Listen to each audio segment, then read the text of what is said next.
Today we're working on this camper I got here. I bought this thing years ago. We had a tree fall on it, and it put a hole in the roof. We had to patch it, but I didn't do much with it because we didn't want to use it. We had someone stay in there in the summertime when they were with us, but now we want to get rid of it. So we pulled it out and we're going over it, making sure the lights work and what have you, and ran into a problem with my truck. This is a 11 Dodge 3500. This is the one I normally pull my camper with. We have no right turn signal on the trailer plug here or on the, in the back over here. So I took the connector apart because this is an add-on. And I just assumed that, when they splice that in, something's probably a crappy connection. Well, this wasn't the case. It was actually a plug-in connection. It was unplug the factory harness from the factory 7-pin, plug this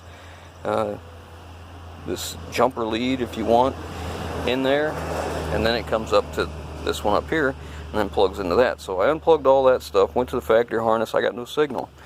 So I came up to the Tipm. This is a Dodge calls the Tipm totally integrated power module, and I checked all the fuses. This is one thing good about Dodge, even though my eyes aren't real great and a lot of this is really hard to read, but that's one great thing. So I checked all this, and I've got all my fuses are good. Every single fuse in here is good. So I got a hold of a friend of mine, Kyle, and he works at a Dodge place, and he sent me up a wiring schematic because I figured I was concerned I didn't have a signal coming out of the Tipm for that trailer, because your turn signal and for your truck and your turn signal for your trailer are on two different circuits, and it comes out of here. So Kyle got me a pinout, sent it to me, which thank you again, Kyle. He makes this so much easier for me. And it said,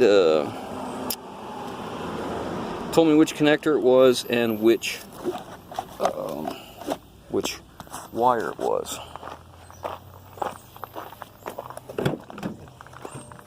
Just turn this on here.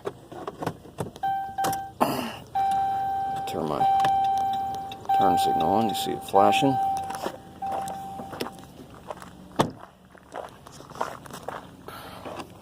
Got my test light hooked up, and I'm back probed into here.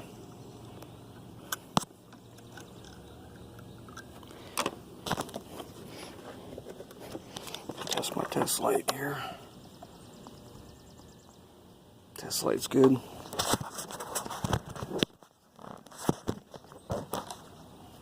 Okay, so here's my connector right here. I just take a little piece of wire and back probe in there.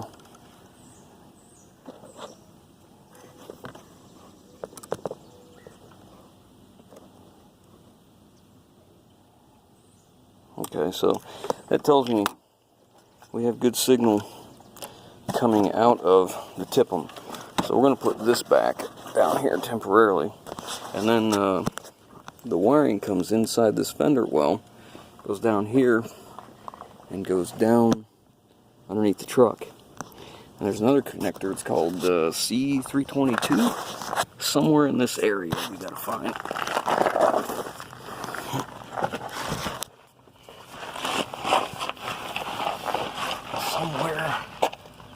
Somewhere over here.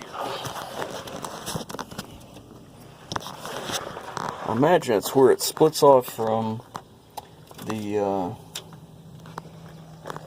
big harness to the smaller harness. That's what I'm thinking. And it looks like it might actually be right in here. Looks like her right there. Alright, let me see if I can find the connector in there. We'll see if it's how cruddy and green it is in there.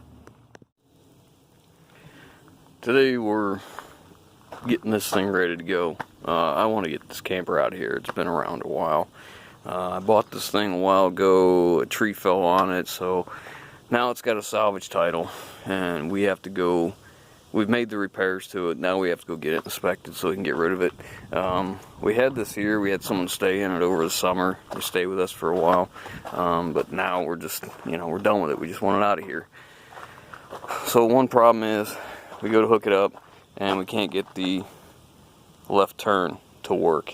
So we've isolated it down. It's actually in my truck. There's a problem with this is my 11 Dodge 3500 diesel. This is the one I put the injectors in, and the CP3 and the fuel pump. But anyways, so we're working on that. I'm working with Kyle. Kyle's working to get me a wiring schematic so I can see what's going on. But I'm actually not going to be able to take this truck. I don't know if you can see this, but you see the pitch right here. See if it follows through here. I don't know if you can tell, but it is pitched so high up in the front and so low in the back. It's putting way too much weight on this rear axle. Maybe you can see it this way. Maybe this would be easier to understand. You see how far pitched up it is? Anyways, so that's what we're working on. I got all the lights to work here by basically jumpering it, but we're working up here. I've checked the 7-pin in the back. It's nice and clean, but I'm wondering if we don't have another Tipm issue. So Kyle's gonna get me a pin out so I can check on the back of this and see where that turn signal comes out of the Tipm and make sure I do have good signal. If I have signal coming out, well, that's not such a big deal, because then I'll probably just have a wiring issue, chafe wire or whatever from the front to the back, which, and that's really not a big deal. It doesn't, not that big a deal at all. But yeah, I mean, you can see how ridiculous this trailer sits. So we're not going to use this truck anyways, but I'd still like to fix the problem. So we'll move on with that. Alright, it's right here. Okay, so we're good on that side. Now I need to check coming out of the other end.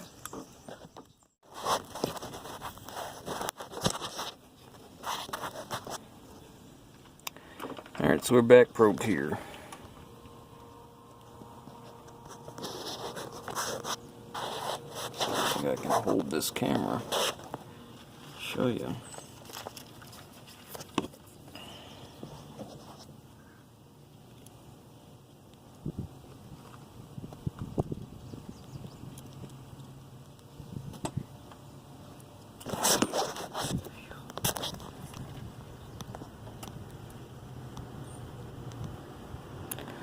Alright, so we're good to that connector. So now we got to go farther back.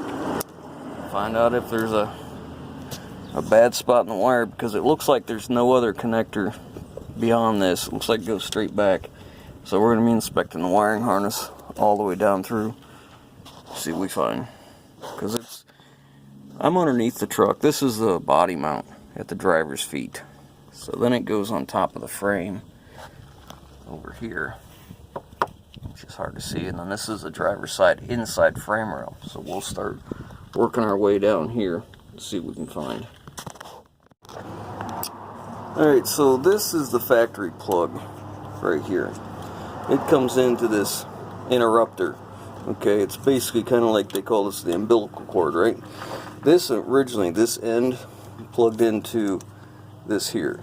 Okay, and then what they do is they unplug it, interrupt it, run power, all them same wires into this, but then this goes into the bed and that other 7-pin I showed you. So what I did is I took this apart.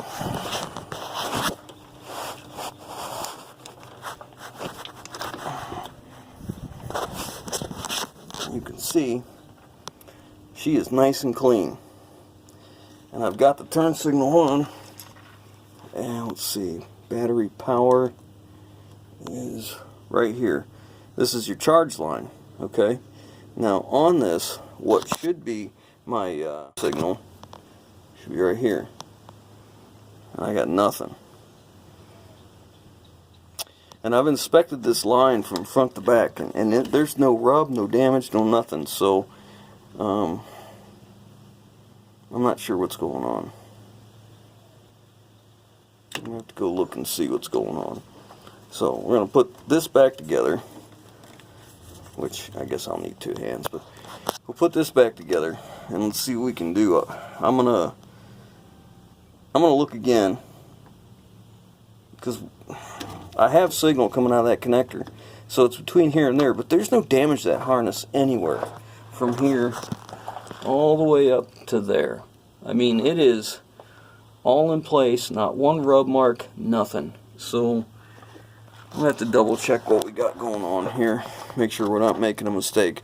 When I get in something like this, I'll go back and make sure that that connector and the Tipm, that we have signal coming out still, because from the time that I came from that connector up there to here, you got to understand that I've disrupted things, I've moved stuff, so it could still be a shorted, not a shorted, a wire that's damaged, corroded, and only making contact, and I moved it enough that it was making contact, because I have signal, that's the only thing I can think of.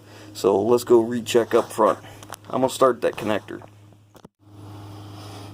Alright, so I left this plugged in, I just pulled it down and back probed it so this would be connected.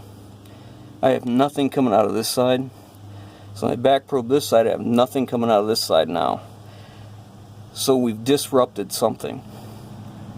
And if I don't have anything on this side, it's got to be above us. So I'm going up to the Tipm. Alright, we back probe this again, and I have signal coming out. And then as soon as I pulled this out, my wife said they were working. So I think we're going to be back in here, because I disrupted this. Everything in here looks good, but look what I found here. I didn't see before. There's a mouse nest in there. So I've inspected the wiring harness to here. We're going to pull this out and look in here, because something's happened. I move the wires, it's coming, then it's not. So I'm going to take that apart and see what we can find. Well, that's what it was. There was a wire chewed through here, and ironically it was just right behind here. It was real easy to fix. So imagine what happened was, when I pulled this out to check it, it looks like it must have been making contact then, which is why I didn't put this back. This was still out, so I had signal down here. Now I could have chased that for a while if I hadn't kept checking. You know, I kept checking the signal to reference where I did have it from, where I didn't. So I kept coming up here to make sure I had it, and I checked it over there again. So I suppose I got lucky I didn't get it overlooked, because I could have chased this for a long time, because I was just getting ready to cut all the factory tape on that harness and start looking, but I just couldn't bring myself to do it, because it wasn't disturbed anywhere. It was in its factory location, no rub marks, no damage, no nothing, and I was just having trouble with it. So I came back up here, and like I said, I took the battery box out, and there she was, just a simple solder and heat shrink tube, and we're right back together. So thanks again to Kyle for helping us out, getting us that wiring schematic. That sure made this much faster. I was able to do this in, I'd say about an hour and a half total, and it's still working. Now we just have to disconnect the trailer from this truck. See, she's working just fine. So now we need to disconnect this truck, this camper, from this truck, because I don't know if you can tell, I'm going to put the camera level here. Can you see how far pitched up it is? May not show, but we're a good, I don't know, foot higher in the front. It's really going uphill. So anyways, need to get this thing disconnected. Drop these legs down as far as we can, their power, and we'll drop the truck and hook it up to the other one. So let's get her hooked up. Alright, so we switched trucks. It's a little bit better. It's probably dropped it a good, what do you think, 8 inches in the front. We're going downhill too, so this truck's a cabin chassis, so you know, it suits a little better. It's not low as we'd like it to be, but it is what it is. I mean, this is a actual semi fifth wheel here. I got it plugged in. Checked all the lights, everything works, so we are on our way. Only thing left to do is air up some tires, make sure they're full. I didn't see any dry rot in them, so should be on our way.